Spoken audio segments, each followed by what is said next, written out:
నమస్తే, welcome to Janaberi news.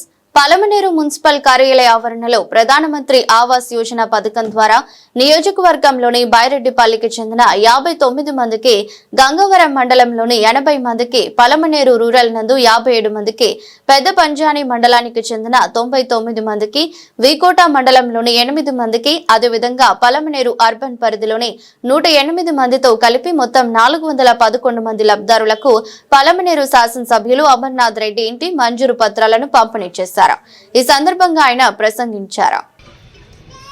రాష్ట్రం మొత్తం కూడా ఎన్నికలు అయిపోయిన తర్వాత అందరికీ కూడా శాశ్వత గృహాలు ఇవ్వాలని మనం అన్ని కూడా అప్లోడ్ చేశాం. దాదాపు మన నియోజకవర్గంలోనే 15,000 ఇండ్లకు పైనే ఈరోజు శాంక్షన్ రెడీగా ఉన్నాయి. అయితే ఈ ప్రత్యేకమైనటువంటి ఈరోజు మనం ఇచ్చేటువంటి ఈ ఇండ్లు అటు కేంద్ర రాష్ట్ర ప్రభుత్వాల నుంచి దాదాపు 2,89,000 ఈరోజు లబ్ధానికి ఇచ్చే కార్యక్రమాన్ని మనం ఇప్పుడు చేయబోతా ఉన్నాం. ఇది మన అదృష్టం. రాష్ట్రం మొత్తం కూడా పలమనేరు నియోజకవర్గానికే మనకు అవకాశం దొరికింది. రాష్ట్రంలో ఇంకే నియోజకవర్గంలో కూడా కొత్త ఇళ్ళు రావాలి. రేపు రాబోయే కొత్త ఇండ్లు కూడా దగ్గరలోనే కొత్త ఇండ్లు కూడా రాబోతా ఉన్నాయి. వాటిల్లో కూడా 15,000 ఇండ్లు ఈరోజు మనమే పూర్తిగా కూడా మొట్టమొదటగా ఆన్లైన్ చేయించారు. ఆ చేసిన దాంట్లో కూడా ఎక్కువ బాధ్యత తీసుకున్నది ఈరోజు ఎవరైతే వేదిక పైనటువంటి పార్టీకి సంబంధించినటువంటి నాయకులు ఉన్నారో, అధ్యక్షులు కానీ ఆ రోజు జనరల్ సెక్రటరీలు కానీ, ఖచ్చితంగా వాళ్ళని బలవంతం పెట్టి ప్రతి ఇల్లు కూడా ఐడెంటిఫై చేసి చేయమని చెప్పాం. కాబట్టి ఈరోజు అవన్నీ కూడా ఆన్లైన్ అయి రెడీగా శాంక్షన్ ఉన్నాయంటే అది పూర్తిగా కూడా చాలా నియోజకవర్గాల్లో చేయలేకపోయినా ఇక్కడ పూర్తి స్థాయిలో మనం చేసుకోగలిగాం. అందుకే రేపు మళ్ళీ కూడా ఎక్కువ ఇండ్లు మనకు వచ్చేటువంటి అవకాశం ఉంది. ఈరోజు అర్బన్ లో దాదాపు 108 ఇండ్లు వచ్చినాయి. ఎవరికైతే ఇంటి పట్టా ఉందో వాళ్ళందరికీ కూడా ఈరోజు ఇల్లు మొదటి విడతగా శాంక్షన్ చేశాం. అదే రూరల్ ఏరియాకు అర్బన్ ఏరియాకు కొంత తేడా ఉంది. ఈరోజు మన పలమనేరులో ప్రతి నెల మనం ఇళ్ళు శాంక్షన్ చేసుకోవడానికి అవకాశం ఉంది. ఈరోజు ఎవరైనా మిస్ అయినా ఆ మిస్ అయిన వాళ్ళు మళ్ళీ కూడా నాకు ఇంటి జాగా ఉంది, నాకు మళ్ళా నేను ఇల్లు కట్టుకుంటాను అని ఎవరైనా ముందుకు వస్తే ప్రతి నెలలో ఆ నెలలోనే మీకు శాంక్షన్ చేసి ఇచ్చేదానికి ఈరోజు మనకు వెసులుబాటు ఉంది. దాన్ని కూడా మీరు ఉపయోగించుకోమని చెప్పే సందర్భంగా మిమ్మల్ని కోరుకుంటున్నా. అదేవిధంగా మనకు ఏదైతే గంటావూరు కానీ గట్టూరు కానీ 2 కాలనీలు ఉన్నాయి, పాత కాలనీలు. ఆ పాత కాలనీల్లో కూడా చాలా ఇండ్లు ఎవరికో గతంలో ఇచ్చేసి వాళ్ళు అక్కడ లేనటువంటి వాళ్ళు, అక్కడ స్థానికంగా లేనటువంటి వాళ్ళు, ఖాళీగా ఉండే జాగాలు దాదాపు 400 పైన ఉన్నాయి. అదేవిధంగా జగనన్న కాలనీ ఒక కాలనీ, కురప్పల దగ్గర ఒక కాలనీ స్టార్ట్ చేశారు. ఆ కాలనీలో కూడా చాలా మంది అక్కడేదో పక్కన నీళ్లు వస్తే మునిగిపోతుందో లేదా దూరంగా ఉందో మాకు అక్కడ అవకాశం లేదని అక్కడ కూడా చాలా మంది కట్టుకోకుండా వదిలేసినటువంటి వాళ్ళు ఉన్నారు. వాటన్నిటినీ కూడా మళ్ళా మార్చి ఇవ్వడానికి అవకాశం ఉంది. ఆ రోజు ఎవరైతే నిజమైనటువంటి లబ్ధిదారులు లేకుండా ఇచ్చిన వాళ్ళకే ఇచ్చి, ఉండే వాళ్ళకి ఇచ్చి, పేదవాళ్లకు ఇవ్వలేక ఈ రోజు నిజంగా పట్టణంలో ఉండేటువంటి పేదవాళ్ళు ఎవరైనా మాకు అర్హత ఉంది, నాకు ఇల్లు కావాలంటే దాదాపు ఇంకా మనం 400 మందికి ఇంటి పట్టా ఇచ్చి మళ్ళా ఇల్లు శాంక్షన్ చేసేటువంటి అవకాశం ఈ రోజు పలమనేరులో పట్టణంలో ఉంది. దాన్ని మీరు దయచేసి ఉపయోగించుకోమని చెప్పి నేను ఈ సందర్భంగా మిమ్మల్ని అందరూ కూడా కోరుకుంటున్నాను. పేదలకు రాజకీయాలతో సంబంధం లే.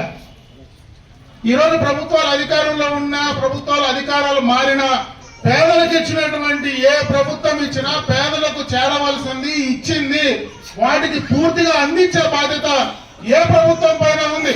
అయితే దాన్ని మర్చిపోయింది మాత్రం జగన్మోహన్ రెడ్డి ప్రభుత్వం. దాన్ని మనసులో పెట్టుకొని పేదల కోసం చేసింది మాత్రం చంద్రబాబు నాయుడు గారి ప్రభుత్వం అని చెప్పే సందర్భంగా మరొకసారి చెప్తా ఉన్నాం.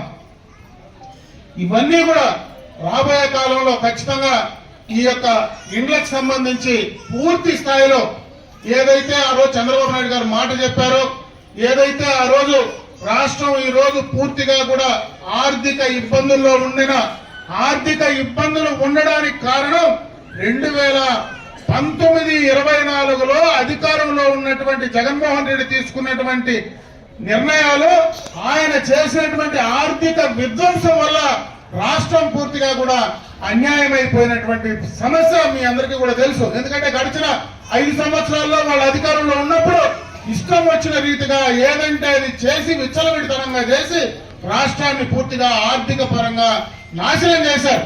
ఈ 18 నెలల్లో మళ్ళీ రాష్ట్రాన్ని నిలబెడతా ఉన్నారు. నిన్న కూడా మీరు చూసింటారు, చంద్రబాబు నాయుడు గారు వేల కోట్ల రూపాయలు, లక్ష కోట్ల రూపాయలు ఈ రోజు రాష్ట్రానికి పెట్టుబడులు వస్తూ ఉన్నాయి. గతంలో ఎవరైనా ఈ రాష్ట్రానికి పెట్టుబడులు పెట్టాలంటే భయపడేవాళ్ళు.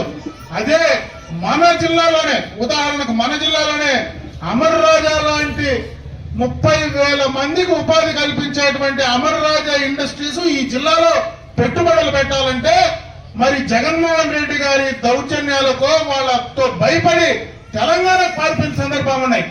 ఈ రోజు భారతదేశం నుంచి, ప్రపంచ దేశాల నుంచి మళ్ళా ఈ రాష్ట్రానికి వస్తున్నాయంటే ఈ రోజు భారతదేశంలో వచ్చినటువంటి మొత్తం పెట్టుబడుల్లో 25% ఆంధ్ర రాష్ట్రానికే పెట్టుబడులు వస్తున్నాయంటే చంద్రబాబు నాయుడు గారి పైన నమ్మకంతో వస్తా ఉన్నాయి.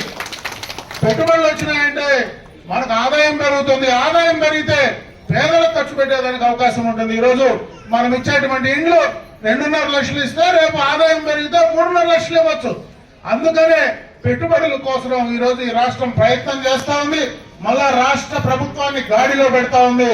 త్వరితగతిన అవన్నీ కార్యక్రమాలు పూర్తి చేస్తా ఉన్నాం. ఏదైనా చంద్రబాబు నాయుడు గారు గతంలో ఇచ్చినటువంటి మాట ప్రకారం మేము అధికారంలోకి వస్తే సూపర్ 6 పథకాన్ని మేము అమలు చేస్తానని చెప్పాడు. సంవత్సరం లోపలనే ఆ సూపర్ 6 పథకాలన్నీ కూడా ప్రజలకు అందించాం. ఈ రోజు ఆయన చెప్పినటువంటి మాట ప్రకారం ఏవైతే మాట చెప్పారో అవన్నీ కూడా మాట నిలబెట్టుకొని వాళ్ళకి ఇచ్చినటువంటి సందర్భాన్ని ఇంత ఆర్థిక ఇబ్బందుల్లో, ఇన్ని సమస్యల్లో కూడా వాటి నిలబెట్టుకొని చేసేటువంటి ప్రయత్నం చేస్తా ఉన్నాం. ఈ రోజు కేంద్ర రాష్ట్ర ప్రభుత్వాల నుంచి పూర్తిగా కూడా శాశ్వత గృహ నిర్మాణ పథకాలకు ఆ కార్యక్రమాలన్నీ కూడా తీసుకుంటున్నామని చెప్పే సందర్భంగా తెలియజేసుకుంటున్నా. అదే విధంగా పట్టణంలో ఉండేటువంటి మౌలిక సదుపాయాల కోసం కూడా ఈ రోజు ఏ పట్టణంలో కూడా ఈ రోజు డబ్బులు ప్రభుత్వం నుంచి తీసుకొచ్చి పెట్టేటువంటి పరిస్థితి లేదు. అటువంటి సందర్భంలో పట్టణాల్లో కూడా డబ్బులు ఖర్చు పెట్టేదాంట్లోనే ఈ మధ్యనే దాదాపు 3.5 కోట్ల రూపాయలు దాదాపు రోడ్స్ కోసం కూడా ప్రత్యేకంగా ఈ యొక్క మున్సిపాలిటీకి శాంక్షన్ చేసి తీసుకురావడం జరిగింది. అది త్వరలోనే కూడా పూర్తి చేస్తాం. ఈ రోజు హంద్రీ నేవాని మన పడమటి ప్రాంతాలకు తీసుకురాబోతా ఉన్నాం. రేపు సంవత్సరంలో పూర్తిగా మన నియోజకవర్గంలో రేపు ఈ సంవత్సరం ఆఖరి నాటికి లేదా రేపు సంవత్సరం లోపలనే పూర్తిగా ప్రతి ఇంటికి కూడా నీటి కొలాయిలు, ఈరోజు ఏదైతే శుద్ధి చేసినటువంటి నీరు ప్రతి గ్రామంలో, పట్టణంలో పూర్తి స్థాయిలో దాదాపు గండిపేట రిజర్వాయర్ నుంచి, గండికోట రిజర్వాయర్ నుంచి నీళ్లు డైరెక్ట్ గా పంపింగ్ చేసి ప్రతి ఒక్కరికి ఇవ్వాలనేటువంటి ఆలోచనతో మన చిత్తూరు జిల్లాలో ఉండేటువంటి ఈ పడమటి ప్రాంతాల్లో ఉండే నియోజకవర్గాల కోసం దాదాపు 6,000 కోట్ల రూపాయలు ఖర్చు పెట్టబోతున్నాం. ఈ రోజు హంద్రీ నేవా సాగునీటికి, అదే విధంగా మనకు త్రాగునీటికి సంబంధించినటువంటి 2 ప్రధానమైనటువంటి కార్యక్రమాలు కూడా ఈ ప్రభుత్వం చేపట్టి పూర్తి చేసేటువంటి కార్యక్రమం చేయబోతా ఉన్నామని చెప్పి తెలియజేసుకుంటూ